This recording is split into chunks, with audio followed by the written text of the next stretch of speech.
Technology companies in the world are preparing to do battle for domination of that market. At stake is far more than a $20 billion a year industry, for the next generation of video game consoles has been dubbed the Trojan Horse. Machines that achieve mass market sales on the strength of their games, but that will ultimately become the gatekeepers of our digital future.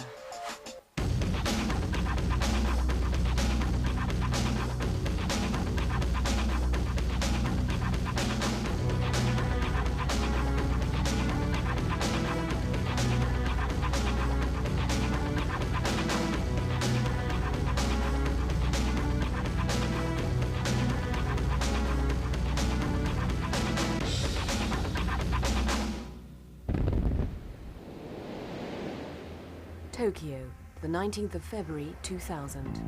At a special preview show, excited consumers get their first look at Sony's PlayStation 2 console. The PlayStation 2 is the sequel to the phenomenally popular PlayStation, which in 5 years has sold over 80 million units and become one of the most recognized brands in the world. The new console is massively more powerful than its predecessor. It plays DVD movies and CDs and comes with an array of ports and slots into which all sorts of peripherals can be connected. But of course, it's the games that the crowds are most interested in. Today's video games feature state-of-the-art 3D graphics and cover everything from straightforward driving and fighting to interactive adventures with complicated plots.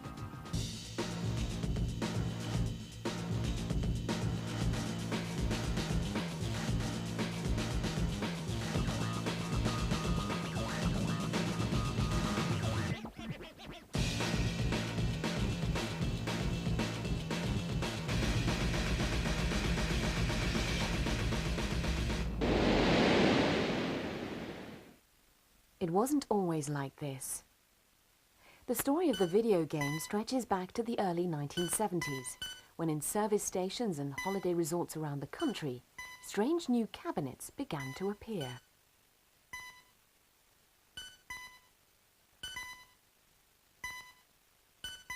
The first video game I ever saw was Pong. It was on holiday with my parents in Scotland, of all places, and they had a Pong machine at a hotel, and so we spent most of the time playing that.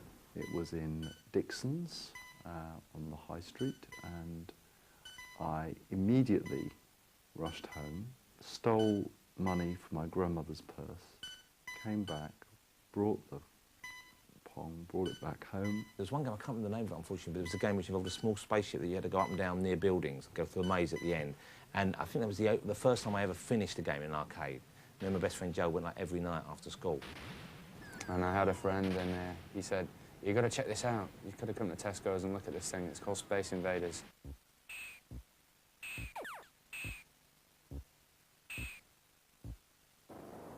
First game I ever saw would have been Tabletop Space Invaders, which I got a bit scared at because I looked at it on two levels, because I was always very intelligent as a child, and so I thought this is a really great piece of interactive entertainment, but I also thought, what if it happened for real?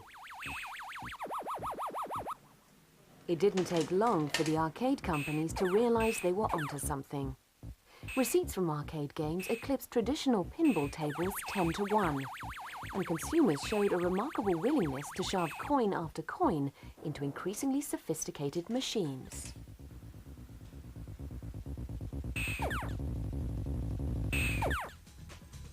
In 1976, the American company Atari, an early pioneer of the arcades, released the Video Computer System, a machine that connected to a home TV.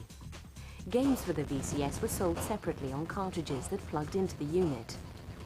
Despite a relatively high price tag, the VCS was a huge success, selling over 20 million units in the next 5 years. The games console was born. The thing that was most appealing about the early games was it was when you could get it home, and having it on your TV and like turning the lights out in the room. It was just like kind of almost like hypnotic, and you know, the fact that you could compete with somebody as well on your TV was just, you know, why sit in the living room with your parents and all the relatives and stuff, you know, at Christmas, when you could be in the bedroom upstairs, you know, like trying to beat your cousins on this thing. British inventor Clive Sinclair had made his name producing cut-price calculators and digital watches. But in 1980, Sinclair turned his attention to home computers. The early black and white machines did well, but it was the first colour machine, the Spectrum, that really took off. Unlike the VCS, the Spectrum was a fully programmable computer. With £170 and a lot of dedication, anyone could produce their own video game. All around the country, young men excused themselves from dinner, retired to bedrooms or backrooms, and did just that. The conditions in the games industry when I started were rough, to say the least. I was in an office.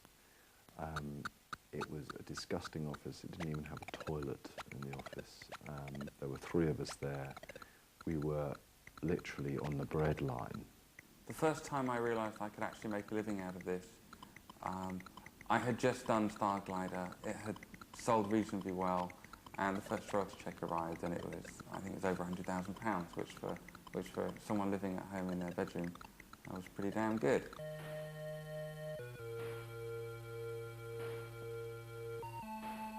9 months after the release of the game, sure enough, this game was at #1, and it was, you know, it stayed at #1 in Germany for just months and months and months, but we didn't see any money. And Electronic Arts, our publishers, I met the managing director of Electronic Arts, and he said, "How does it feel to be a millionaire?" And I said, "I don't know, I'm still, you know, I'm still eating hand to mouth. I've still got, you know, a £20,000 credit card bill outstanding, and, you know, I was virtually almost bankrupt." And he said, "Well, you don't realise how much money you're going to get in the next royalty check." And sure enough, this royalty check came in eventually, and then the next one came in, and the next one, and the next one, and slowly, you know, I realised that this is going to, you know, I'm going to be wealthy.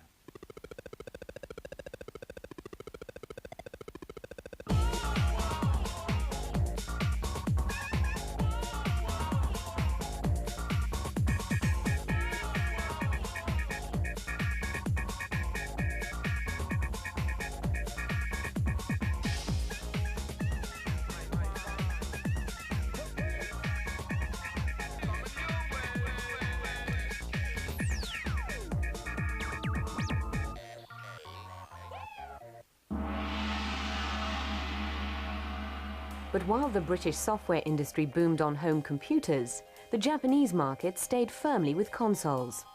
By 1983, Nintendo, an ex-playing card company, had produced what became known as the NES, a machine which competed directly with rival company Sega's Master System.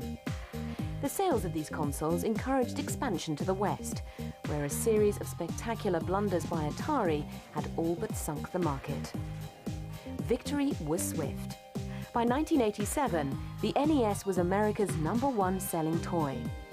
In the early 90s, both companies released their next-generation machines, the so-called 16-bit consoles. The games industry has gone through several stages, and initially it was a hobbyist activity. Games were selling very low quantities, and it was people programming games in their bedrooms, selling to other similarly interested people. And then it gradually evolved from there. But it definitely moved up a big step when the Mega Drive and the Super Nintendo exploded into the market and made a big impact. The SNES and the Mega Drive were markets waiting to happen. It had already been proven that people wanted to sit down and interact. Maybe there was something to do with shorter attention spans. Kids wanted to have a less passive experience, and games provided that. And you know, there were great games developers, especially from Japan. You had Shigeru Miyamoto coming into his prime on the SNES, and you had characters coming out also on the Mega Drive, which just gave kids a compelling experience that they wanted to take part in. People saw it outside of the playground, you know, it wasn't just something that kids were talking about.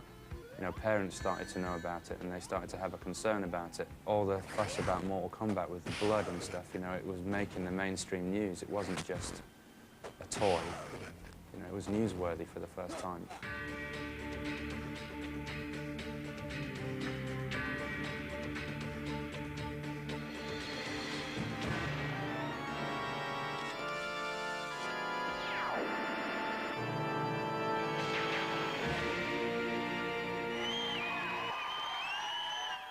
Thank you very much and welcome to Games Master, television's first ever video game magazine show. By that, myself and Games Master had invented games by then properly for mass market consumption.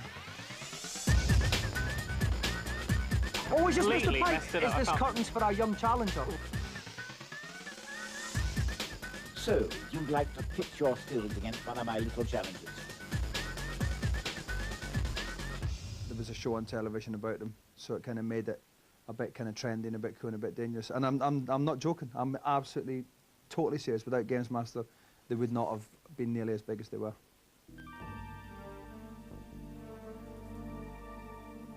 As the craze spread, more and more people discovered video games' unrivaled ability to eat time.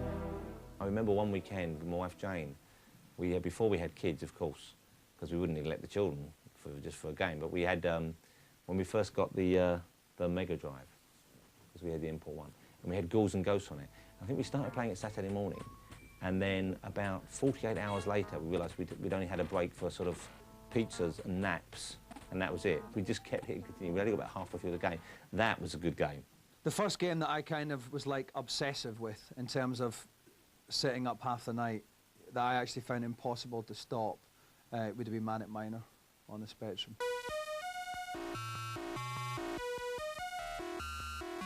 That was crack, basically.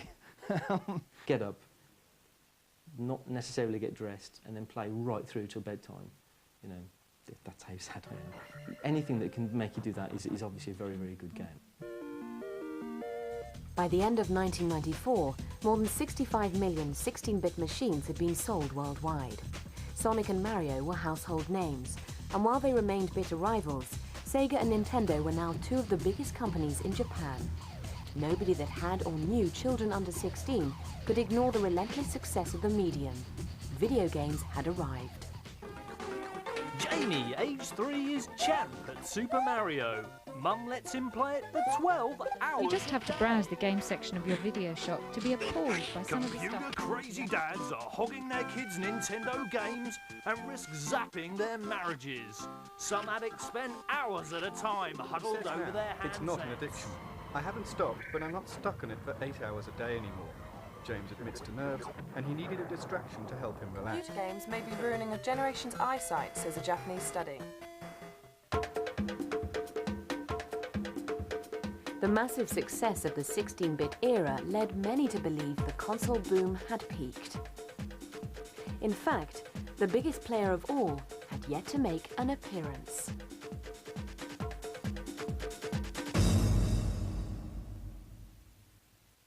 Computer games, the story so far. As the big boys are about to go head-to-head, Future Makers takes a look at their intensifying appeal. It offered people adrenaline and style, and they liked them. It's just another sort of far-out kind of exciting experience. The big guns are playing for keeps. Battle of the Games console, Future Makers, Thursday at 9:30 on... Sony Corporation had started life selling communications equipment in a Japan still devastated by the Second World War. But by the 1990s, the transistor radio, portable TV and Walkman had made them one of the biggest electronics companies in the world. An earlier attempt to create a home computer standard known as MSX had met with limited success. But observing the immoderate profits enjoyed by Sega and Nintendo, Sony was still keen for a piece of the action. A long, long time ago, Nintendo had done a joint venture with Sony. Sony wanted to get in the video game business and had designed the PlayStation, which was actually a retrofit upgrade to a Super Nintendo system. It was a CD machine, which had a bit more memory and a CD drive. And then Sony and Nintendo fell out, and Nintendo got into bed with Philips at the time, and then they fell out again, and you know, Nintendo gets in bed and gets out of bed with many people. Undeterred, Sony decided to go it alone. Work continued on the CD-based technology, and in early 1994, a select group of game developers were invited to a secret location in London. I was completely blown away because they had done a fantastic demo. They'd done this Trisaurus Rex. This is in the days of of Jurassic Park, and they'd done this Triceratops Rex, which kind of looked like the Triceratops Rex out of Jurassic Park. Cool. The first time I saw that demo was just the dinosaur head, and it was running on a prototype PlayStation that was the size of a massive fridge. And I think it was probably running at a third of the speed of the real PlayStation. That, for me, represented a real quantum leap in what was possible, even though it was only a demo. And of course, Sony promised that the final machine would be miles faster. And, you know, we were saying, yeah, right, you can just about manage the dinosaur head. And then when we actually got the real PlayStations and their demo was upgraded, they were able to show the whole dinosaur running, jaw opening and roaring and all that kind of stuff. Yeah, it's very impressive.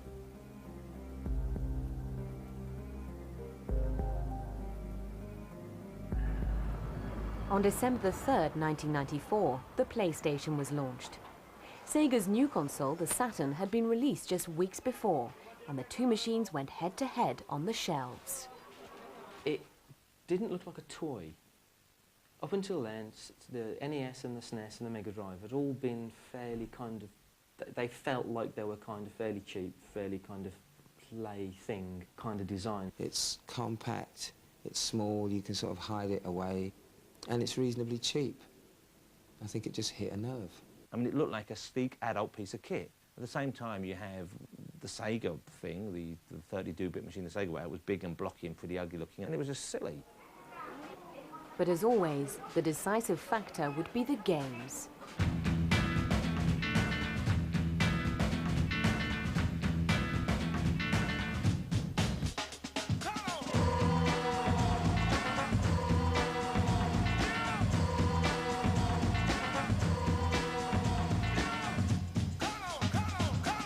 In terms of the games, there probably wasn't an awful lot between them at the start, but it certainly became pretty evident pretty quickly that Saturn just wasn't up to the task. Fight!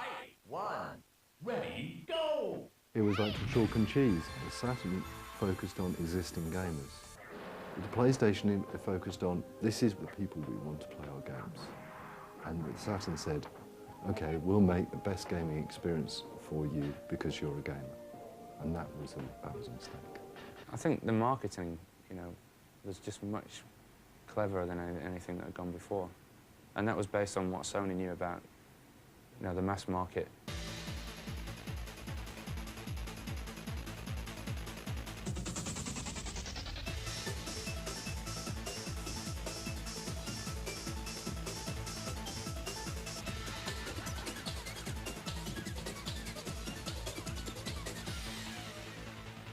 And of course now, everyone's looking at PlayStation's model and thinking, fantastic, of course that's what we'll do when we market a new machine. We'll market it to an audience that perhaps would play games, that don't play games at the moment. The message that their marketing people were saying was, with this box, with this grey box, we're going to make the club culture generation want to play computer games.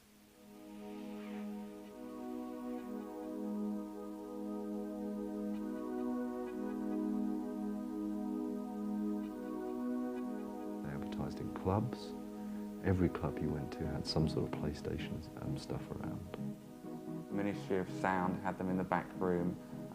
The logos of the early games like Wipeout and so on were very club culture. They used Designers Republic to do the fonts and so on. And that basically forged a very strong link between the PlayStation gaming audience and the club culture, which made it hit. So you saw adverts in adult magazines, you saw adverts which very much used the kind of advertising grammar which applied to adults. It was all to do with lifestyle, the positioning of the machine as an essential lifestyle item for people to play after the pubs. They made it cool. They put PlayStation in the hands of, Prince Nassim and DJs and anybody else who young people would aspire to be in and being like. It was actually a time whenever Girl from Mars had just come out. Sony were just doing their huge campaign to launch a PlayStation. And they came down at a PlayStation in the top of the pops. Right, okay guys, if you wear these t-shirts, we'll give you a free PlayStation at the end of the day and stuff. If you wear them at the Reading Festival, we'll get you free games and free PlayStation. We were like, yeah, great, no problem. And if the general public still had doubts that the PlayStation was cool, one game above all others laid them to rest.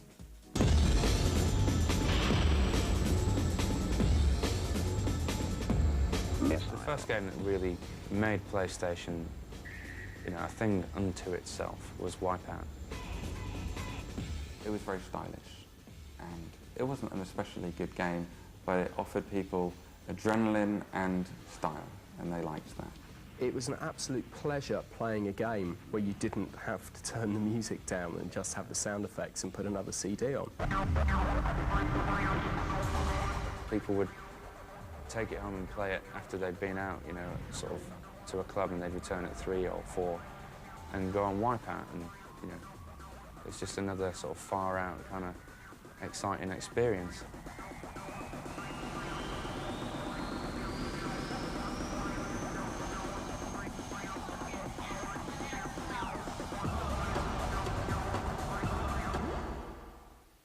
The success of Wipeout ensured that from now on, video games would be accompanied not just by tunes, but by soundtracks.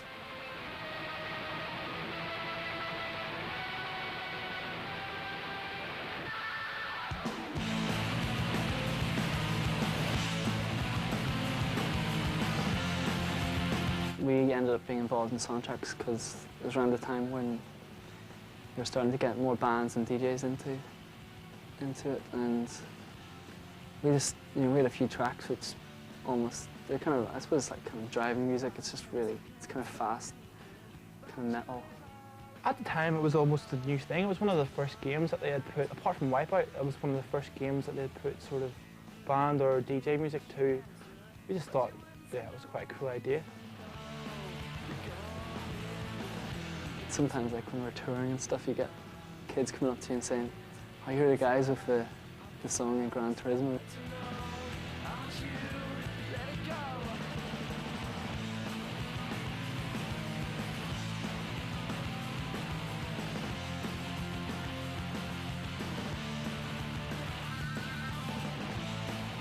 By 1996, with ultra-cool titles like Wipeout and the million-selling fighting game Tekken, PlayStation sales had left Sega in the dust. Hundreds of new games were in development, and the console itself was shifting tens of thousands of units a week. It seemed the PlayStation was unstoppable. It's me, Mario! What was so special about Mario 64 is it was, nobody expected what it was.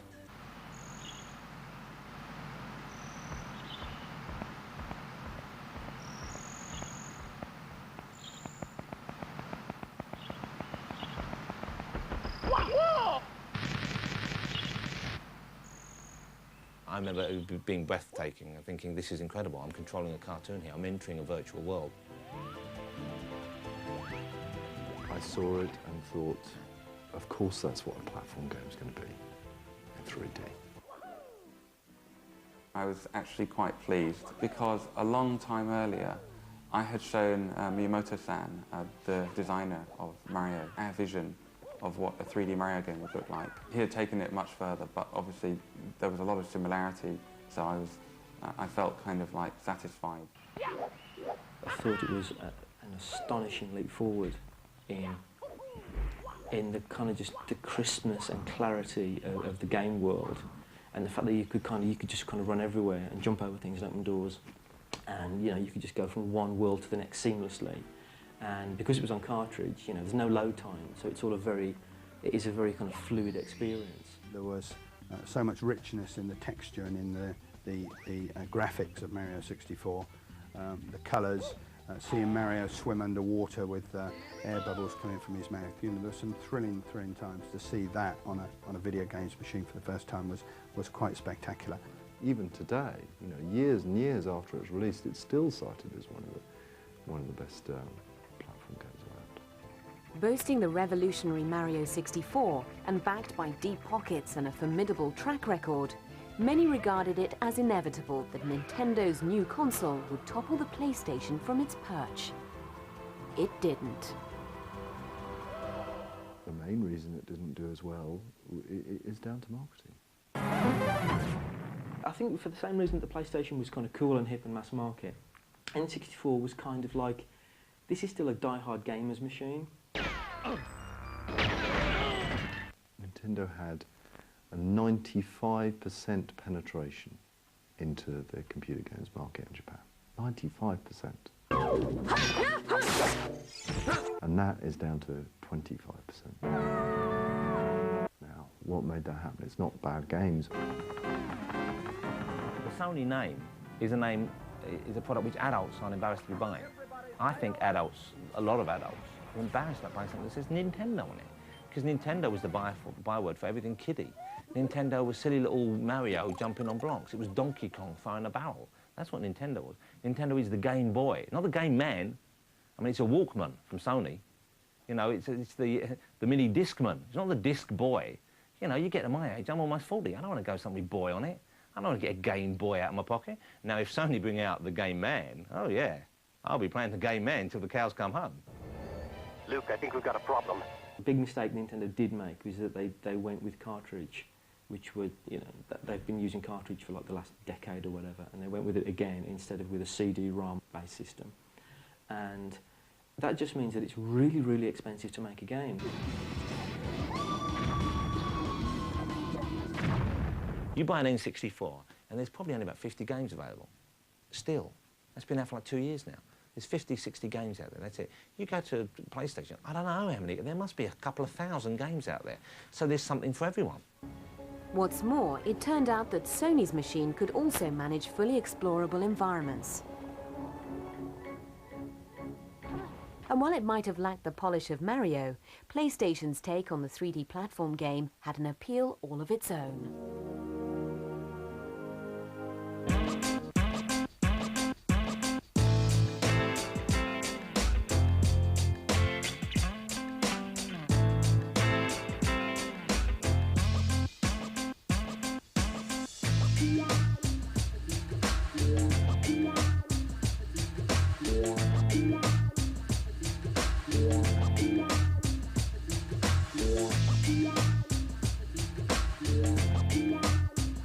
Funny thing about Lara is that if I was sitting in a pub and thinking, right, what character would someone like to play? Would I instantly say, oh, you would play a girl? You'd say, well, that's not going to work, is it? But of course it does. I think Tomb Raider, correct me if I'm wrong, seemed to hit at about roughly the same time as the Spice Girls and you know, all the kind of girl power and things.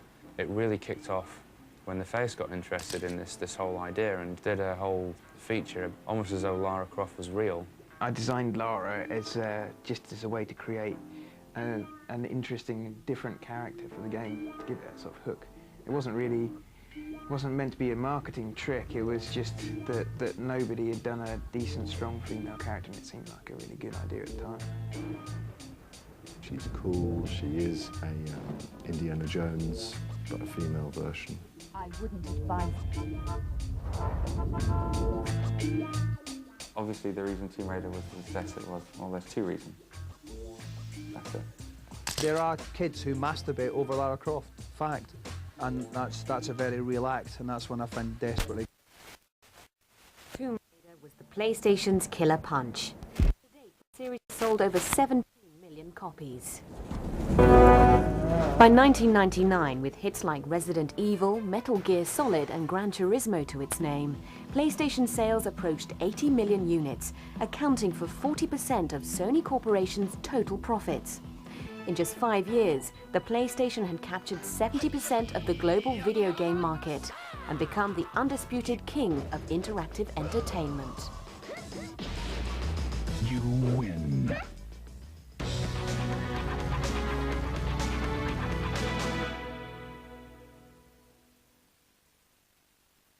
Investing in technology stocks? You can start in.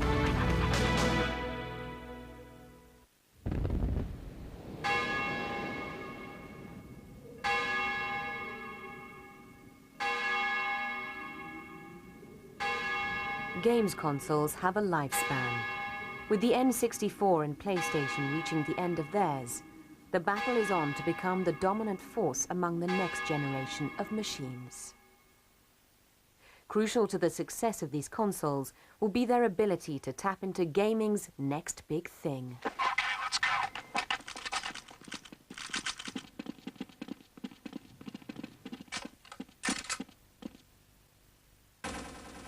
Ben is in trouble. His partner, a telesales operator in Guildford, has just been taken out by a sniper. Ben knows his enemies well, a self-employed copywriter in Bath and a graphic designer in West London. They've been working together for months and are utterly ruthless. Unless Ben can get to the bomb in the next 15 seconds, he's history. Online games like this are played by people all over the world using linked PCs. But as the technology required is complicated and expensive, much of it still takes place on office networks when the boss's back is turned. The challenge now is to deliver high-quality online gaming to the home at a price everyone can afford. For the next generation consoles, viable online gaming is the holy grail, the so-called killer app. I think online gaming will take over the world. I think it's going to be massive. We've obviously got a problem in England with the severe cost of it. But in America, where they've had the very cheap access, you know, unlimited online access and really fast connections for a while now, internet gaming is just massive, and it's insanely addictive.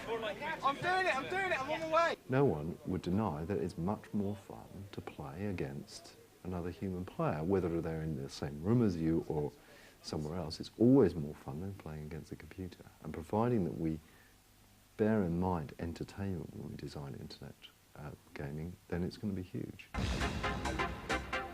Sega have kicked off the next generation battle with the Dreamcast console. And with an eye firmly on the online gamer, the machine comes with a built-in modem.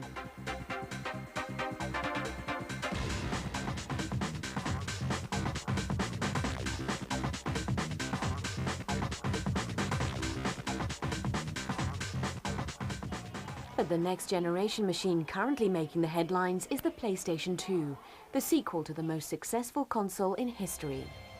The PlayStation 2 comes with a DVD drive, enabling it to play not just bigger games, but DVD movies too.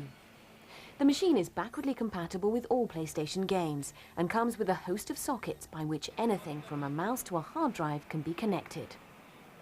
But close examination of the console reveals an intriguing absence. The PlayStation 2 has no modem. Quite rightly, they don't want people to be happy with the modem. The bandwidth that a modem offers, a telephone modem, is so low that the game has to in some way be cut down, the data has to be cut down, the response speed has to be cut down. Dreamcast is a very old-fashioned technology that used an analog modem, which is circa 1990s technology. PlayStation 2 as a future-proof system is going to be helping to push the boundaries of entertainment technology with what we call broadband, which is using high bandwidth cable coming into the home, which is being deployed around the world as we speak, and delivering a much richer experience. And this is what underpins the revolutionary nature of Sony's new machine. Because once a console is plugged into the net with a broadband connection, it can do far more than play games. The PlayStation 2 has been called the Trojan Horse, named after the famous gift which concealed an invading army. Well, PlayStation 2 is primarily a games console, but some people would refer to it as a Trojan Horse because they see it being much more than a games console. They see it being something which, and it is in fact, something which Sony hoped to hook up to a new digital network with. One has to look at the specifications of PlayStation 2. It has a very high capacity processor, it has a considerable amount of memory. Whilst it doesn't have internet built in, it does have the potential for internet, so it can access any network via broadband. It has the output to keyboards, to mouse, to any other input device. What Sony is trying to tell people is that this is a whole, like, you know, a new sort of era of interactive entertainment. You know, it's not computer games anymore. Sony has many different businesses which are all going to be enhanced and benefit from a broadband connected world, from our motion picture companies, our music companies, and also our consumer electronics companies. The PlayStation 2 is going to be the place where you get to interact with this data. The potential profits from this new type of console threaten to dwarf anything that has gone before. If one incorporates the video market and the audio market as well as the games market, I mean, that's an absolutely colossal opportunity. With Sony reinventing itself as an internet company and poised to flood the market with a low-cost machine that can deliver everything from games and movies to digital TV and online shopping, it's little wonder that on the west coast of America, a giant has been spurred into action. So I'm announcing the Xbox, which we're modestly titling.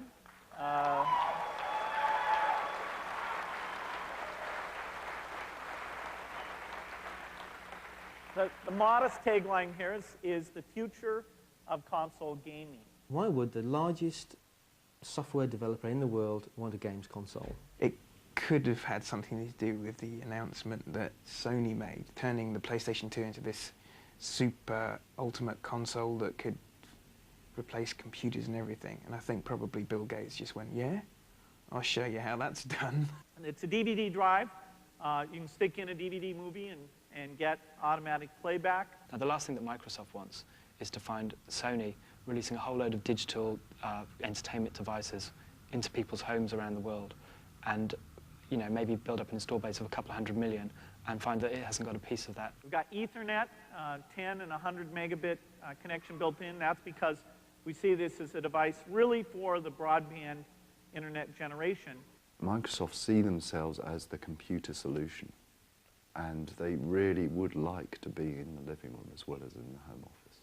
This is a device for the living room. It's a device that'll come out in fall 2001. To sell in quantity, Microsoft needs to establish the gaming credentials of its console. To this end, it has announced technical details designed to get the game developers drooling, and produced a demo of its graphical power that threatens to eclipse the PlayStation 2.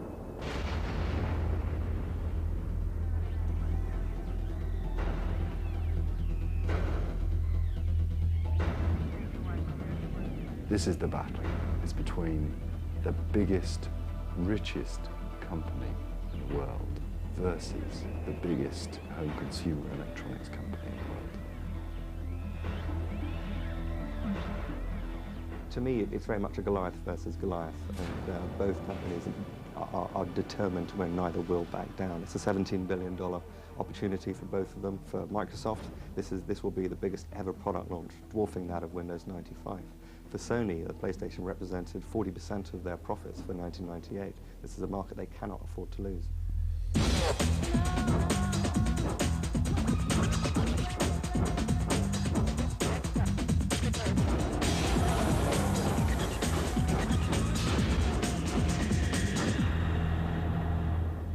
My initial gut feeling was that it's game over. By the time Xbox will ship, PlayStation 2 will have shifted 8-10 million units worldwide. Bill Gates will find out the one component that you need to build PlayStation 2s and buy the company. I think that's the only thing that he can do. He'll find out who makes the lids and he'll buy that company. And what of Sega and Nintendo, the fallen idols that once seemed so invincible? Sega's Dreamcast is facing stiff competition from the PlayStation 2, while Nintendo's next console, the much-touted Dolphin, may arrive too late and with too little software to be a serious contender. I think Sega are in a pretty rough position with the Dreamcast. It hasn't done very well at all in Japan.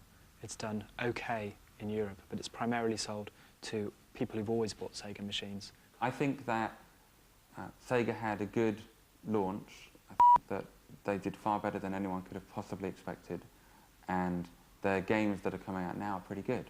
But now that the other machines are out, the fight is going to be a lot harder. They're going to have to price the machine accordingly, they're going to have to market the hell out of it, and they're going to have to hope that they've got enough machines installed now for there to be a critical mass that they can keep it going. I think Nintendo as a company are in an interesting position. Historically, console races have tended to be a three-horse race, and the third person has always sort of failed. The last generation it was Saturn, N64 and PlayStation. N64 and PlayStation were well, PlayStation was very successful. N64 was successful in its own way. Saturn was a failure. Now you're talking about a four-horse race. You know, it's looking kind of weak for companies which aren't there at the top. Nintendo's recent focus on Pokémon has led some to argue that the company now sees itself more as a toy manufacturer, comparable to Hasbro or Mattel. I don't think that Nintendo see themselves as being like Hasbro or Mattel, frankly. I don't think that Nintendo see themselves necessarily as having to replicate or compete directly with the likes of Sony or Microsoft, for that matter. It's a highly profitable company. It's got huge cash resources for R&D development, and Nintendo will deliver in Dolphin what it believes to be and will be the best video games machine in the market. You always find yourself getting extremely frustrated with Nintendo because they always make you wait. But when it happens, it is always special. The one thing everyone agrees on is that the crucial factor in the next generation war will be software. Whatever its future ambitions, for a console to become established, it needs top quality, reasonably priced games, and plenty of them. To understand how the video game market works, you have to understand one simple fact, which is that the boxes don't sell themselves. The games sell the boxes. And these days, game development doesn't come cheap.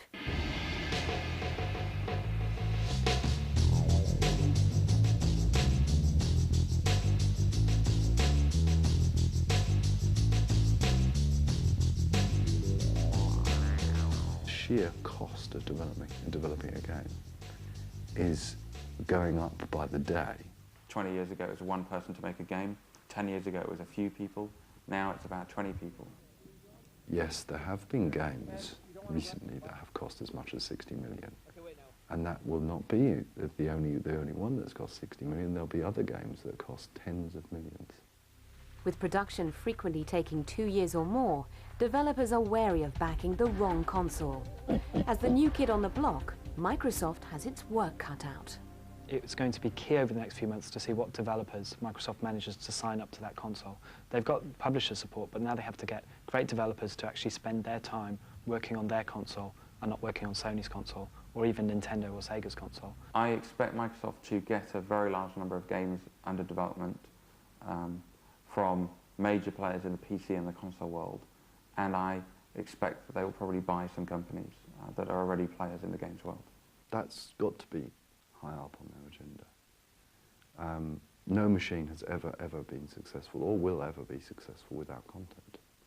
Sony are the current favourite to win the software battle.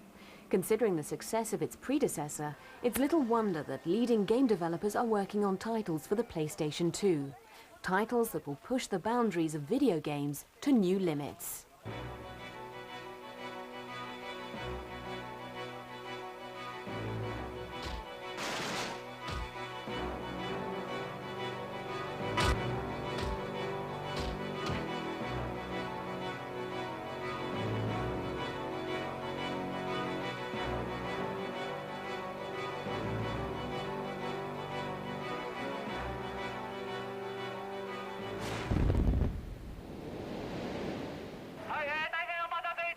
Saturday, the 4th of March 2000. The PlayStation 2 is released in Japan. The console's legendary creator, Ken Kutaragi, takes to the streets to meet the thousands of people who have queued for days to be amongst the first owners of the machine. Within 48 hours, nearly 1 million PlayStation 2s are sold. The next generation war has begun.